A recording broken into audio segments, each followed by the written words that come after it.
এই ছেলেটা দুবার আমার কাছে চুল কাটতে এসেছিল। ও আমার ফ্যান, তাই ছবিটা তুলে পোস্ট করেছে। এবার যে কোনো ছবির নিচে ভালো কমেন্টও থাকবে, খারাপ কমেন্টও থাকবে। আর যে কোনো সুন্দরী মেয়ের ছবির নিচে না খারাপ কমেন্ট থাকেই, মানে দিস ইজ ভেরি কমন।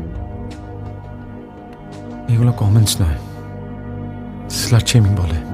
আমাকে প্রত্যেক দিন এটা সহ্য করতে হয়, এভরি ফ্রিকিং ডে। আর প্রত্যেক দিন যে বইয়ের স্লাট শেমিং সহ্য করব, আমি এত লিবারাল নয়। I am going to show you something. এই দেখো, এই যে দীপিকা পাদুকোন আজকে এই ছবিটা পোস্ট করেছে। কিচ্ছু না, কিচ্ছু দেখতে হবে না, জাস্ট এই কমেন্টটা পড়ো, দেখো কি লিখেছে। কি লিখেছে? কি তোলাক তুঙ্গা। ভাবো, তবে কি রণবীর যদি এই কমেন্টটা পড়ে কি করবে? বাড়িতে বাওয়াল দেবে?